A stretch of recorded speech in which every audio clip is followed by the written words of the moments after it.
রূপপুর পারমাণবিক বিদ্যুৎ কেন্দ্র বাংলাদেশের একক বৃহত্তম প্রকল্প। এখনও পর্যন্ত বাস্তবায়িত হওয়া দেশের সবচেয়ে বড় প্রকল্প ধরা হয় পদ্মা সেতুকে।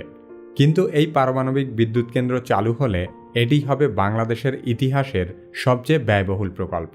কারণ রূপপুর পারমাণবিক বিদ্যুৎ কেন্দ্র নির্মাণের বাজেট ধরা হয়েছে 1,13,000 কোটি টাকা, যেখানে পদ্মা সেতুর বাজেট ছিল 30,000 কোটি টাকা। তার মানে রূপপুর পারমাণবিক বিদ্যুৎ কেন্দ্র নির্মাণে যত টাকা খরচ হবে তা দিয়ে 3টি পদ্মা সেতু বানানো যাবে। বাংলাদেশের প্রথম পারমাণবিক শক্তি প্রকল্প রূপপুর পারমাণবিক বিদ্যুৎ কেন্দ্র সম্পর্কে আলোচনা করা হবে কি কেন কিভাবে এই পর্বে। কি কেন কিভাবে চ্যানেলে আপনি নতুন হলে অনুরোধ করব সাবস্ক্রাইব করে বেল আইকনটিতে ক্লিক করুন।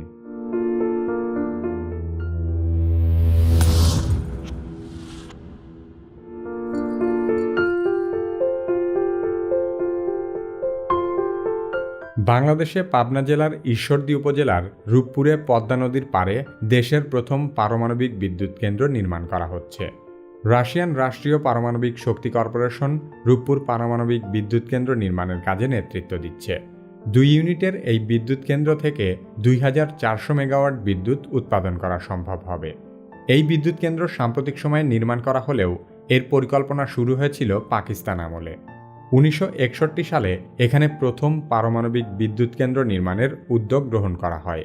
এরপর 1962 থেকে 1968 সালের মধ্যে বর্তমান প্রকল্প অঞ্চলকে পারমাণবিক বিদ্যুৎ কেন্দ্রের স্থান হিসেবে নির্বাচন করা হয়।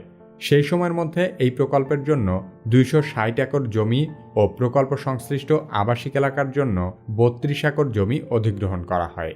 তখন ভূমি উন্নয়ন, রেস্ট হাউস, বৈদ্যুতিক সাবস্টেশন এবং কিছু আবাসিক ভবনও নির্মাণ করা হয়েছিল। কিন্তু 1969 সালে তৎকালীন পাকিস্তান সরকার রূপপুরে প্রকল্প বাতিল করে প্রকল্পটিকে পশ্চিম পাকিস্তানের করাচিতে নিয়ে যায়। তারপর দেশ স্বাধীন হলে 1972 থেকে 74 সালের মধ্যে বঙ্গবন্ধু শেখ মুজিবুর রহমান পারমাণবিক বিদ্যুৎ কেন্দ্র নির্মাণের উদ্যোগ গ্রহণ করেন।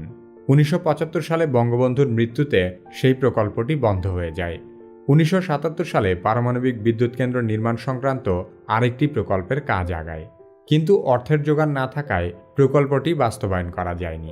1986 সালে জার্মানির সাথে যৌথ উদ্যোগে আরেকটি প্রকল্পের প্রস্তাব ওঠে।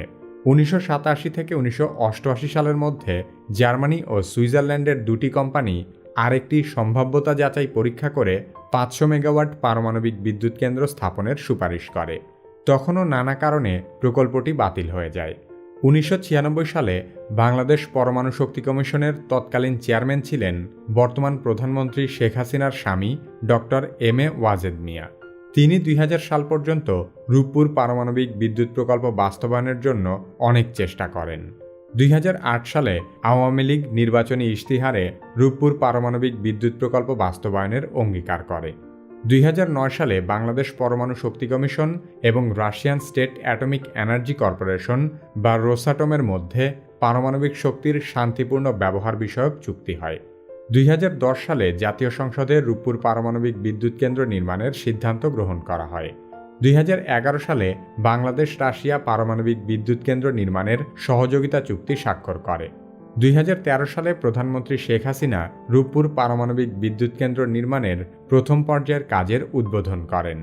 এর মধ্য দিয়ে দীর্ঘ 52 বছর ধরে ঝুলে থাকা এই প্রকল্প বাস্তবায়নের কাজ আনুষ্ঠানিকভাবে শুরু হয়। মহামারীর মধ্যেও এই প্রকল্পে 25,000 শ্রমিক দিনরাত কাজ করেছে। কর্তৃপক্ষ ধারণা করছে 2023 সালে প্রথম ইউনিট এবং 2024 সালের মধ্যে রূপপুরের দ্বিতীয় ইউনিট থেকে বিদ্যুৎ উৎপাদন শুরু করা যাবে। এরপর বিদ্যুৎ কেন্দ্রটি 60 বছর ধরে বিদ্যুৎ উৎপাদন করবে। রূপপুরে প্রকল্প বাস্তবায়িত হলে বাংলাদেশের দক্ষিণাঞ্চলে আরও একটি পারমাণবিক বিদ্যুৎ কেন্দ্র নির্মাণের পরিকল্পনা রয়েছে।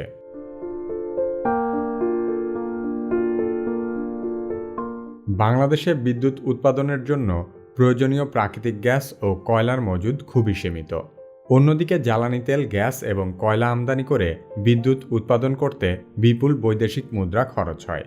বিদ্যুতের ক্রমবর্ধমান চাহিদা মেটাতে দেশের মোট বিদ্যুতের 10% পারমাণবিক শক্তি ব্যবহার করে উৎপাদনের পরিকল্পনা গ্রহণ করা হয়েছে। পারমাণবিক শক্তি বিদ্যুৎ উৎপাদনের জন্য পরিবেশ বান্ধব এবং জীবাশ্ম জ্বালানির সাশ্রয়ী বিকল্প। এই প্রক্রিয়ায় কার্বন ডাই অক্সাইড নির্গমন হয় না। সেই সাথে কোনো ক্ষতিকর রাসায়নিক উৎপাদন করে না। ফলে অ্যাসিড বৃষ্টি বা ওজোন স্তরের অবক্ষয় সৃষ্টি হবার মতো বিপর্যয়ের সম্ভাবনা নেই। সেদিক থেকে পারমাণবিক বিদ্যুৎ কেন্দ্র বিশ্ব উষ্ণায়ন, জলবায়ু পরিবর্তন এবং জীববৈচিত্র্য সংরক্ষণে কোনো নেতিবাচক প্রভাব ফেলে না। তবে পারমাণবিক বিদ্যুৎ কেন্দ্রের সবচেয়ে ভয়াবহ ঝুঁকি হল এর তেজস্ক্রিয়তা। সরকারের পক্ষ থেকে দাবি করা হয়েছে যে রূপপুর পারমাণবিক বিদ্যুৎ কেন্দ্র থেকে নির্গত বিকিরণের পরিমাণ অতি নগণ্য। উদাহরণ দিয়ে বলা হয়, একজন রোগী চিকিৎসার জন্য এক্স-রে করলে যে পরিমাণ বিকিরণ শোষণ করে, পারমাণবিক বিদ্যুৎ কেন্দ্র থেকে 2000 বছরে সেই পরিমাণ তেজস্ক্রিয়তা ছড়াবে। তার মানে কোনো ধরনের দুর্ঘটনা না ঘটলে পারমাণবিক বিদ্যুৎ কেন্দ্র বেশ নিরাপদ। জীবাশ্ম জ্বালানি নির্ভর বিদ্যুৎ কেন্দ্রের তুলনায় পারমাণবিক বিদ্যুৎ কেন্দ্রগুলোতে খুব কম জ্বালানি খরচ হয়। নতুন প্রজন্মের পারমাণবিক চুল্লিগুলো আগের তুলনায় আরও নিরাপদ, অধিক কার্যক্ষম এবং নির্ভরযোগ্য। পারমাণবিক বিদ্যুৎ কেন্দ্রগুলোতে তেজস্ক্রিয় পদার্থ ইউরেনিয়ামকে জ্বালানি হিসেবে ব্যবহার করা হয়। পারমাণবিক জ্বালানিতে শক্তির পরিমাণ জীবাশ্ম জ্বালানির চেয়ে কমপক্ষে 10 লক্ষ গুণ বেশি। সেজন্য পারমাণবিক বিদ্যুৎ কেন্দ্রে মাত্র 1 গ্রাম ইউরেনিয়াম ব্যবহার করে 2000 কিলোওয়াট বিদ্যুৎ উৎপাদন করা যায়। এই পরিমাণ বিদ্যুৎ উৎপাদন করতে কয়েক টন কয়লা প্রয়োজন। তাছাড়া পারমাণবিক বিদ্যুৎ কেন্দ্রগুলোতে বিদ্যুৎ উৎপাদনের খরচ প্রচলিত অন্যান্য পদ্ধতির তুলনায় অনেক কম। যদিও এ ধরনের বিদ্যুৎ কেন্দ্র গড়ে তুলতে প্রাথমিকভাবে বহু টাকা বিনিয়োগ করতে হয়, তবে এই বিদ্যুৎ কেন্দ্রগুলো দীর্ঘমেয়াদে পরিচালনা করতে পারলে বিদ্যুতের দাম বেশ সস্তা হয়ে আসে।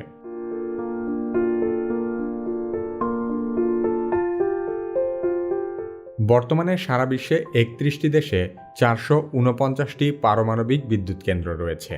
সমগ্র পৃথিবীর মোট বিদ্যুতের 14% উৎপাদিত হয় এসব পারমাণবিক বিদ্যুৎ কেন্দ্র থেকে। এছাড়াও বর্তমানে 14টি দেশে 68টি নতুন পারমাণবিক বিদ্যুৎ কেন্দ্র নির্মাণাধীন রয়েছে। 2025 সালের মধ্যে আরও 27টি দেশে 173টি পারমাণবিক বিদ্যুৎ কেন্দ্র স্থাপনের পরিকল্পনা রয়েছে। এর মধ্যে 30টি পারমাণবিক বিদ্যুৎ কেন্দ্র এমন দেশে নির্মিত হবে যারা আগে কখনো পারমাণবিক শক্তি ব্যবহার করেনি। বাংলাদেশও এরকম দেশের মধ্যে একটি।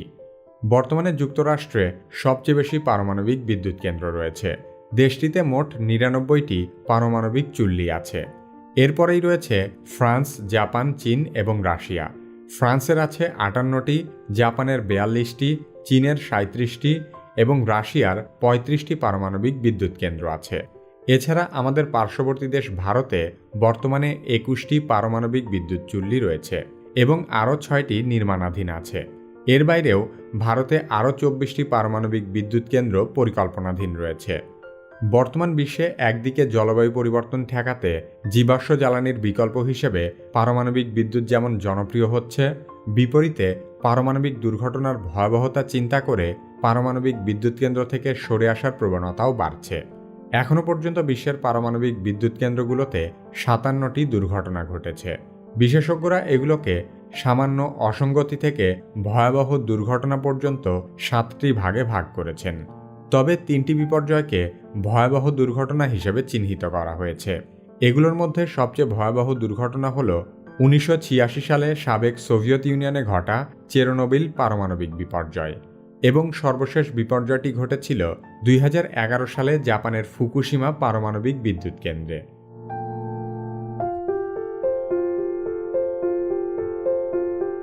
বিশেষজ্ঞরা মনে করছেন, বাংলাদেশে পারমাণবিক বিদ্যুৎ কেন্দ্রের সবচেয়ে বড় চ্যালেঞ্জ হল এটি সঠিকভাবে পরিচালনা করা। ফুয়েল হ্যান্ডেলিং, ওয়েস্ট ম্যানেজমেন্ট এবং ইমার্জেন্সি রেসপন্সের জন্য অত্যন্ত দক্ষ জনবল প্রয়োজন। এমনকি যারা পরিচালনা পর্ষদে থাকবে তাদেরও এসব বিষয়ে অভিজ্ঞ হতে হবে। বাংলাদেশের সর্বকালের সবচেয়ে ব্যয়বহুল এই প্রকল্পে 2-1 বছর আগে নজিরবিহীন দুর্নীতির অভিযোগ শোনা যায়।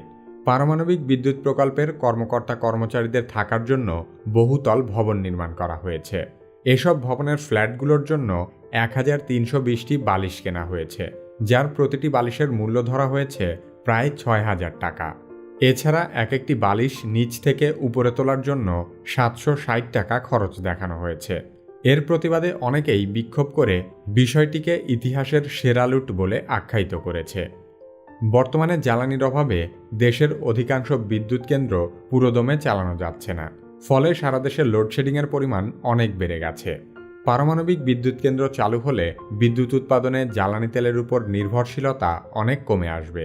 তখন দেশের মানুষ লোডশেডিংয়ের হাত থেকে রেহাই পাবে বলে আশা করা যায়। তবে লোডশেডিং অনেক সময় দেশের গুরুত্বপূর্ণ বৈদ্যুতিক অবকাঠামো রক্ষা করতে সহায়তা করে। লোডশেডিং কেন হয় সে সম্পর্কে জানতে চাইলে কি কেন কিভাবে এই ভিডিওটি দেখতে পারেন। কি কেন কিভাবে চ্যানেলের ভিডিও যদি আপনার ভালো লেগে থাকে তাহলে বেশি বেশি শেয়ার করে অন্যদেরও দেখার সুযোগ করে দিন। পরবর্তী ভিডিও আপলোড হওয়ার সাথে সাথে দেখতে চাইলে কি কেন কিভাবে সাবস্ক্রাইব করে বেল আইকনটিতে ক্লিক করুন।